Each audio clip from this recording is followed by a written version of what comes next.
Hello everyone, welcome to another Music Talk Tuesday, and today for this video I thought it would be interesting to briefly dive into the generational differences of music, in particular the music that's evolved within the United States. I'm going to be kind of starting like 1920s onward and all the way up to today, and kind of give you my perspective on these various different generations of music and what they were primarily focused on, and what different things that were kind of going on during the time that are sort of reflective onto the kinds of music that you hear. Because music is as much a part of history as it is a part of art, I would say, and art, you can say, is also technically a part of history as well. So they kind of exist within each other. And culture also plays a significant role as well. But I'm talking more specifically historical as well as the genres of music. Now, looking at the 1920s, that was primarily, at least from what I could tell, sort of the start of jazz, and it was a very lively time if you think of the 1920s, especially considering the fact that there was sort of an economic boom during the time. You know, this was before the Depression hit, so everybody was kind of, living it up. I mean, if you see like all of these sort of more old-timey videos from the 1920s, you'll see everybody's kind of having a good time and, not really thinking about tomorrow. And even if you watch films that are supposedly supposed to take place around this period, you'll sort of see that kind of lavish and party-like lifestyle sort of embedded. And that's, I think, significantly impacted the genre, considering the fact that jazz is very lively and has a lot of sort of positive energy. At least that is part of what the genre sort of offered at the start. But once we hit the 1930s, there's sort of a shift to country western as well as swing. Obviously, when you think of the 1930s, you think of more of the Depression era, and you sort of see too how that kind of shift, at least economically, I guess sort of impacted the way in which the music was primarily geared towards being, as opposed to sort of being very lively and energetic like the jazz in the 1920s. In the 1930s, we get this sort of country western style, especially when you look at the fact that within the 1930s, a lot of people were moving around, in particular to find work. For example, a lot of the times people were moving more so from the East Coast to the West Coast. In particular, California was a popular destination. And that's actually where my grandpa sort of came from, around the midsection, eastern portion of the United States towards the West Coast. So I think this travel-like environment and this very rural kind of lifestyle is, I think, what led to a lot of people to adopt the more country western style of music. And this is where it kind of goes into various other genres, or subgenres, kind of like, for example, bluegrass. If you really want to see a film that encapsulates sort of what I'm talking about when it comes to the music, watch Oh Brother, Where Art Thou? Because that perfectly describes to you the sort of cultural significance and context that was going on during the time, and that and also carries with it the music that was prevalent around this period.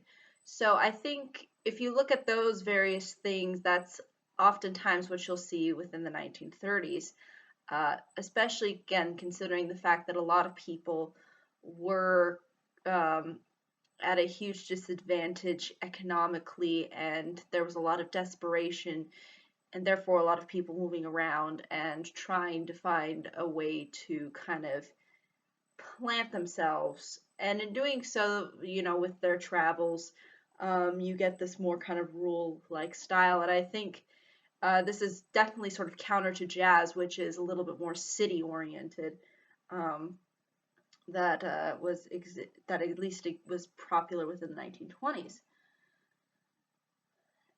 Now, moving on to the 1940s, the interesting thing about the 1940s is that we see sort of an emergence again of swing and jazz, um, uh, primarily because things were, at least I think for the most part, people were starting to settle more. Um, and also, there was a lot of patriotism, at least around this era. And why, you may say that is? Well, because we had World War II in the 1940s. So there were a lot of songs that were sort of designed to be sort of like these kind of like marketing campaigns for uh, people sort of standing behind America and being for the war and helping out for the war effort. Um, and that's really what I think dominated a lot of people's, at least mindset during the time. And I think it was very upbeat in the sense that they wanted to paint the picture, at least within the United States, that um, they were this sort of heroic force and a beacon of light onto the world, so to speak. In other words, we're going to go out there and we're going to um, win the war, and this is what we did. And I think as a result of that, and as a result of winning the war, you get this more lively, upbeat, happy uh, energy that resulted from uh, the war sort of being won and having this very patriotic attitude. Moving on to the 1950s, now this is an interesting time because we're seeing the emergence of really rock and roll. This was really the start of it, at least primarily. What I really enjoy in particular about the 50s is it's very upbeat, and it's not only upbeat in the sense that it's lively and energetic, but it also displays a certain amount of idealism. And sometimes people like to argue um, about, the things that were occurring within the 1950s. But regardless, I think there was a more so positive energy um, that was exerted onto during this time, even within the music. It was very classy. It was very there was just, I think, a lot of beauty to a lot of what the 50s had to offer when it came to music. Um, it was all about kind of having a good time and having fun as well, and there was kind of a lot of innocence to it. And I think that primarily stems from the fact that there was it was a time of peace and sort of overall prosperity. Obviously, that can be debated as far as to who exactly was prosperous during this time. But even when you look at people who didn't have as maybe much influence during the time, they still produced a lot of beautiful music. Motown is a perfect example of Motown's more of the earlier 1960s. But again, or when you look at the Penguins, I believe is what they're called. Is another example of another band. But you know, those times it was mostly positive. I mean, you felt like that even if there were maybe these various struggles that were going on, it seemed like everyone seemed to gander up this very positive attitude and kind of have fun and, go and just go out and do things. Um, because there was this really high level of prosperity, um, and there was this overall positive energy. So again, the 1950s offered, I think, a fairly interesting take, but what makes it unique is instead of focusing primarily on swing and jazz, it transfers over to rock and roll because we definitely see that genre evolving. And it's not until we get to the 1960s that we see a more folk-like approach. Bob Dylan's a perfect example of this. And then what we come to know, I guess, as classic rock technically comes from the 1960s era. Now, what's also interesting about the 1960s, in particular the later 1960s, because again, there is this sort of split between the earlier 60s and the later 60s. In particular, once we started getting involved with Vietnam and sort of after the Kennedy assassination, there was kind of this shift that sort of existed in between, within this 60s era. And you'll often notice that a lot of the songs, in particular later 60s songs, are very political and really do focus on the war in Vietnam. And you'll see how that is really popular because a lot of people had a lot of emotional feelings about that war, and it really translated well within music. If you look at later 1960s, early 70s library, you will see a lot of really well done songs that do talk about Vietnam or talk about uh, the war, the sort of politics that were kind of going on during the time, the unrest, things of that nature, and it really did translate, I think, well with the people that were growing up during that time. And um, the 50s, I think, ultimately, um, through the introduction more so of rock and roll, allowed the 60s to ultimately expand upon it and create its own new kind of uh, version of it. Considering the fact that the 60s, obviously, they do have their upbeat and happy songs.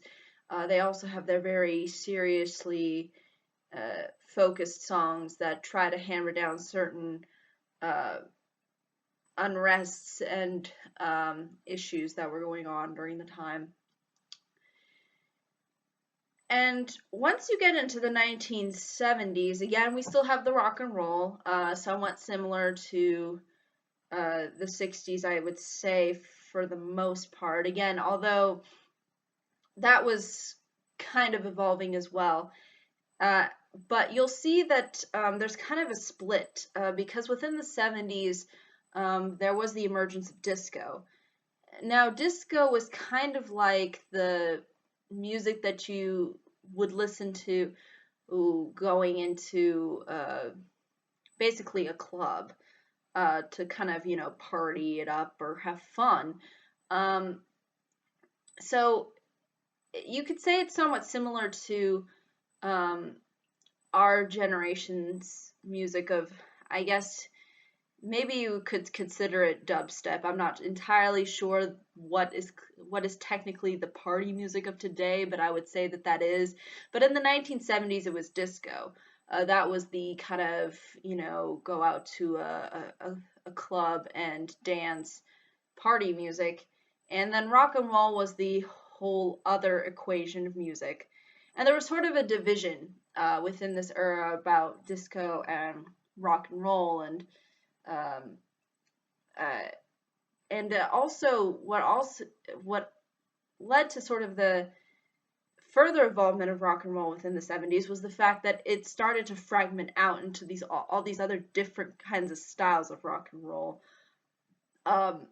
and sort of combined with, again, various other genres. So that's also what makes, in particular, the 70s rather unique. And again, there was a lot of the um, somewhat more political things that were sort of being discussed into some of the songs that existed within the 70s. But then there was also a lot of party, hardy, disco, fun, upbeat kind of music that was, I guess you could say, sort of cheesy at times, um, or very kind of wild and funky, which is technically, uh, I think, the best way to at least describe part of what it was like to live in the 70s. So that's also, I think, important to understand. Once we get into the 1980s, this is where metal really starts actually going, or actually becoming another part, I guess, of technically rock and roll, but being a lot more heavier. Um, you can really definitely tell this when you listen to the difference between the 70s and the 80s, because the 80s is way more hardcore, I would say, for the majority, because it's just very kind of in your face. And Also, this is where we start seeing pop, I think, becoming a lot more prevalent. Uh, I mean, this was the era of Michael Jackson, the the time of Madonna, all those kinds of stars sort of coming out and uh, doing a more bringing out more of the flash, I guess you could say, when it comes to music, um, and also being, I guess you could say, at certain points relatively cheesy and kind of out there, um, and I think also the kind of um, political esque and social elements that the 70s and 60s sort of discussed within their music doesn't seem all too prevalent, I think, within the 80s. Obviously, there's some songs that I would say do touch upon the certain circumstances that were going on during the time, but I think the 80s didn't really primarily focus on it as heavily as the 1960s and 70s did. And I think that largely has to do with the fact that, again, we were not in Vietnam at that point really anymore. And we were sort of in a different stage, at least. And Again, music became even more so, a very prominent uh, industry, and was probably was at least able to be a little bit more, I think, commercialized. And I think this is really where it starts to branch out, because um, once we get into the 90s up until now, this is where you see really the diversity kind of come in. Because now we have pop, we have rock, we have jazz, even to a certain extent, country, um, and even stations that do play the oldies, 90s back. And also the emergence of rap as well as hip hop, that became fairly popular and is still fairly popular. Uh, the only thing I'd say that is different sort of between the 90s and sort of the uh, 2000s and 2010s is the fact that I think the 90s was um, trying to have, at least from what my understanding of the 90s was, is that there was at least, I think, a little bit of an identity as far as the music was concerned. I felt like there was a real uniqueness to it. You can sort of tell when you listen to at least a particular song, to whether it's from the 90s. It did have this kind of identity to it. But when you look at a lot of the 2000s and 2010s, it's kind of hard to distinguish, because this is basically where music has become so accessible, to the point where there's just a lot of it being produced. Um, and therefore there's a lot more diversity with the art form. But at the same time, that doesn't mean that what ultimately gets promoted or what ultimately gets really uh, put out there is the best of, I guess you could say, quality. Um, and I think at least nowadays, um, today's music doesn't really like to address important issues. Um, at least not in the same way as the 60s and 70s at least tried to do.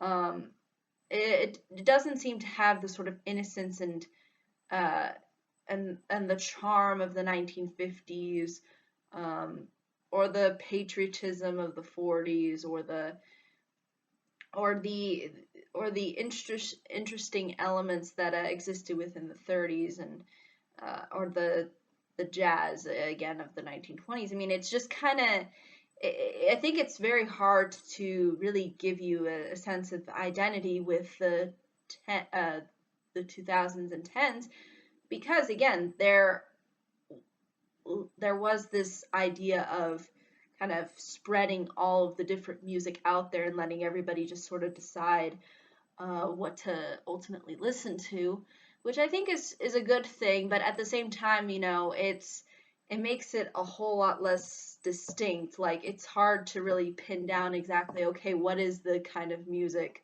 that people ultimately really listen to. And I couldn't really tell you, at least within the 2000s and 2010s, because everybody sort of listens to something different. But that might be because music has ultimately evolved to a point where it can't really progress any further. It's just kind of there, it's like that they're not really a whole much you can experiment with, except maybe a little bit of technology. But overall, all of the genres have been kind of fleshed out, and people are just kind of choosing what they ultimately want to listen to. So again, there's, I think, a lot that can be said about the music, at least of today. And although I think sometimes the kinds of social messages that try to get across, and sometimes the shallowness, I think, can be a little bit much, unfortunately. At the same time, I still think that there is still some genuine content that can be found, at least within the time of now and even the 2000s. To a certain extent, it's just, you kind of just need, and I think it's kind of interesting because it allows the person at least to kind of take in their own identity and enjoy the various things that they like to listen to, and they're not particularly tied to one specific genre, unlike the past where the genres were a little bit more fixated, and there was a lot more experimentation, obviously, because their music wasn't really allowed to kind of evolve up until um, these time periods that I've discussed. But I think that's ultimately really all I can say when it comes to this particular topic. I think it's very interesting, and I would definitely recommend, if you have not listened to anything that is within within these generations that I'm talking about, I would definitely say to check it out, because they do offer a lot of interesting insights to not only what was going on, but also how it can sort of apply to um, us, the current people that are living on this planet. But I think that's really ultimately all I can say. If there are any questions, comments, concerns, I'd be more than happy to answer them. Thank you so much for watching. I hope you all have a pleasant day, week, month, and year, and I hope to see you all in the next video. Take care. Bye-bye.